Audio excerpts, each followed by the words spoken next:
ஒரு சுண்டலி தன்னோட பொந்திலிருந்து வெளியில வந்து அப்பப்போ எட்டி எட்டி பார்த்துட்டு போயிட்டே இருக்குமா. ஒவ்வொரு தடவை எட்டி பார்க்கும்போதும் பக்கத்து வீட்டில் பெரிய வீட்டில் கட்டி போட்டிருக்க அந்த ஆடு மாடு கோழி இதெல்லாம் பார்த்து ரொம்ப பொறாமையா இருந்து ஒரு நாள் தான் தாயிலிக்கிட்ட கேட்டுச்சான், பக்கத்து வீட்டில் மட்டும் அந்த ஆடு மாடு கோழி எல்லாம் பெரிய வீட்டில் இருக்குதுல, நம்ம மட்டும் ஏன் இந்த மாதிரி சின்ன வீட்டில் பொந்தில் இருக்கும் அப்படின்னு கேட்டுச்சான். கரெக்டான டைம் வரும்போது உனக்கு அதுக்கு பதில் தெரியும் அப்படின்ட்டு அந்த தாயிலி சொல்லிச்சான். சரி, அப்படி இந்த பெரிய வீட்டில் என்னதான் இருக்குன்னு நம்ம போவோமே அப்படின்னு சொல்லிட்டு இந்த சுண்டலி தான் பொந்தை விட்டு வெளியில போச்சான். பூனை உடனே துரத்த ஆரம்பிச்சிருச்சான். துரத்துச்சான், சுற்றி சுற்றி துரத்திக்கிட்டே இருந்துச்சான். பெரிய வீட்டில் ஒளியறதுக்கு இடமே இல்லை, வேற வழியே இல்லை அப்படின்னு சொல்லிட்டு தன்னோட பொந்துக்குள்ளேயே வந்துருச்சான் அந்த சுண்டலி. அப்போதான் அந்த தாயிலி சொல்லிச்சான், இன்னைக்கு நீ உயிரோடு இருக்கிறதுக்கு காரணம் இந்த பொந்து தான் அப்படிங்கிறது உனக்கு புரியுதா அப்படின்ட்டு அந்த தாயிலி கேட்டுச்சான். சுண்டலிக்கு அப்போ தான் உண்மை புரிய ஆரம்பிச்சிச்சான், தான் பொந்து எவ்வளோ பொக்கிஷம் அப்படிங்கிறது.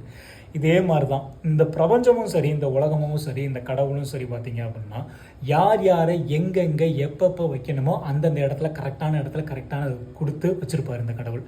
நம்மளுக்கு இது வரலையே, இது ஏன் நடக்கலை, அவங்கெல்லாம் அப்படி இருக்காங்க, நம்ம மட்டும் ஏன் இப்படி இருக்கோம் அப்படின்ட்டு கம்பேரிசன் ஸ்டேட்லேயே இருந்தோம் அப்படின்னா நம்மகிட்ட இருக்கிற நிம்மதியும் போயிடும் அப்படிங்கிறது தான். The universe is running in a perfect way, in a perfect speed அப்படிங்கிறாங்க. அவ்வளோ பெரிய யூனிவர்ஸே கரெக்டான இடத்துல கரெக்டான ஒரு ஃபேஸில் போயிட்டு இருக்குது அப்படிங்கும்போது நம்மெல்லாம் ஏமாத்துறாங்க.